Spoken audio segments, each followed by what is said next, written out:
What you need are simple ways of making lots of cash. So here are 5 easy ways of making some passive income this year.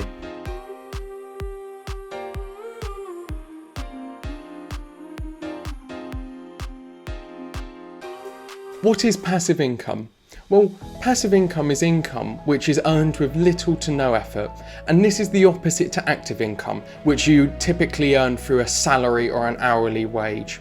Now, passive income streams do require a little bit of startup investment, such as time or another form of financing, but once established, they generate a long-term income source with minimal involvement.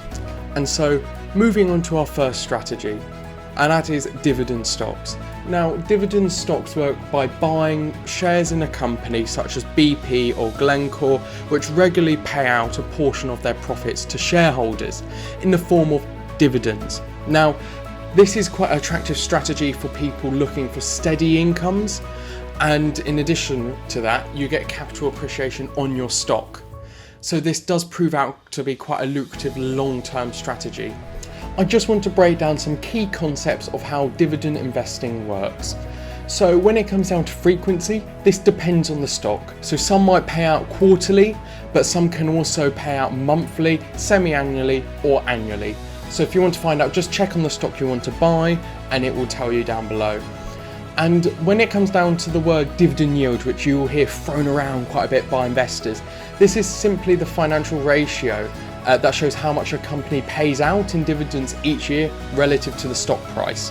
For example, if I'm buying a stock which has a value of £100 per share and it pays a dividend yield of 10%, that means every year it will pay out £10 in dividends for every share that you own. So now for the type of dividend stocks you can find in the marketplace. So you've got blue chip stocks. These are your big, large established firms like Johnson & Johnson or Coca-Cola, which pay regular and sound dividends over the years.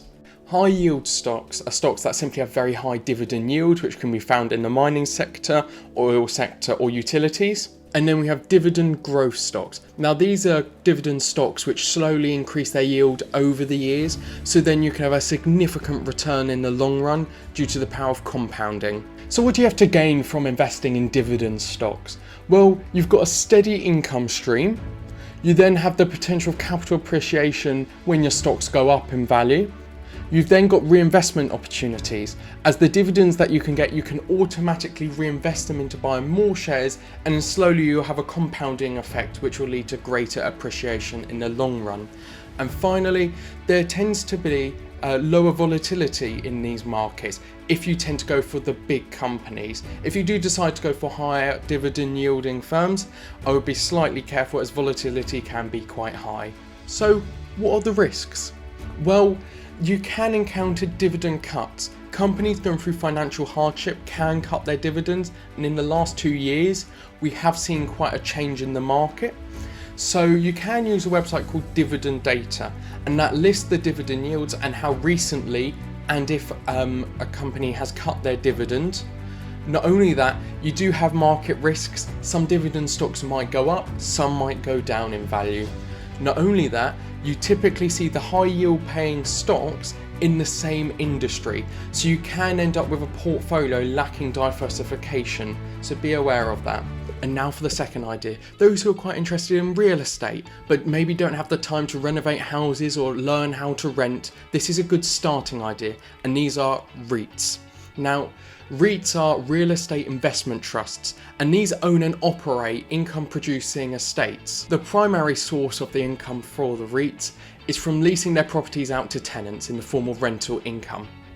So instead of going through the hassle of buying properties, which is very expensive and very complex, we can just invest in a REIT and gain the benefits. Now, these are very similar to dividend stocks, as I discussed earlier, as you can use these to build up your portfolio.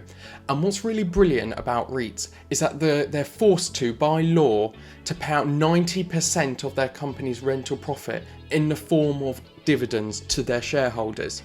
However, this doesn't mean the dividend yield is 90%.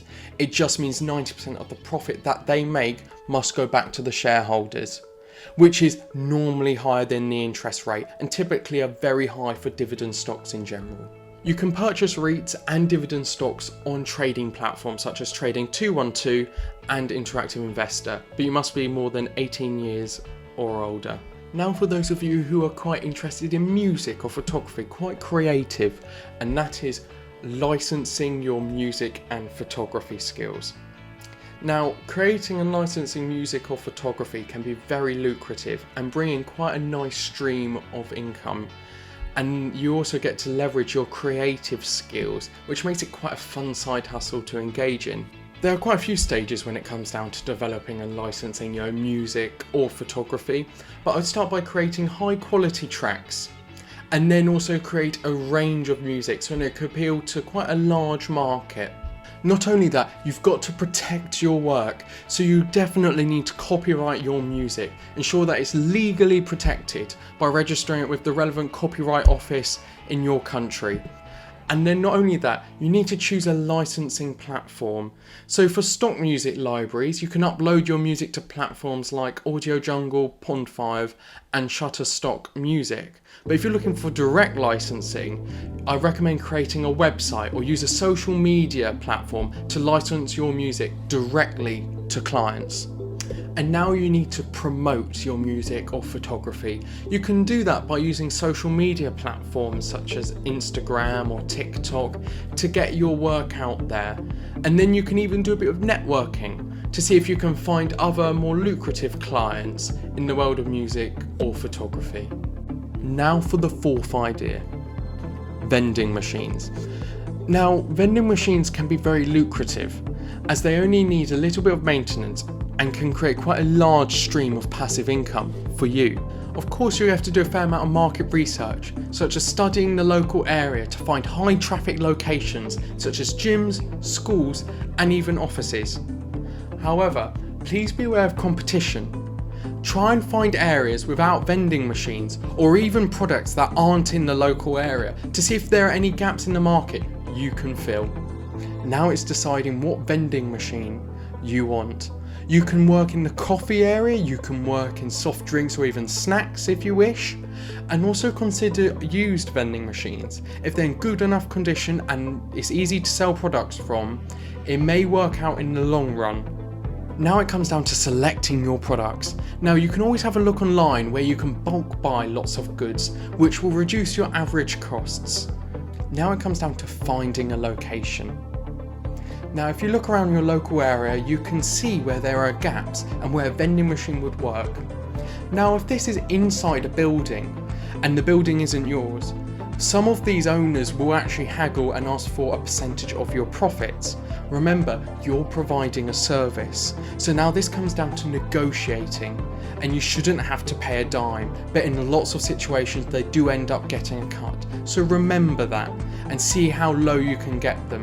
When it comes down to maintenance, please make sure the machines are clean and well stocked, as those which are stocked to the brim tend to sell more than those that look empty, and make sure it's in good working order. I recommend scheduling regular visits, whether it's weekly or monthly, to make sure products are restored and to collect money and make sure there are no technical issues. When it comes down to inventory management, please make sure you've got a place to store your goods, so it makes it easy to take goods from one place to the other. So remember, location is key, and also be aware of customer preferences. Make sure you've got an efficient system to keep your vending machines stocked, and remember to stay informed. Times change, so do trends. And now for the fifth and final idea, a high interest savings account. A high interest savings account, also known as a HISA, is a popular option for generating passive income in a very safe way. It allows you to keep earning interest on your money while you make your funds easily accessible.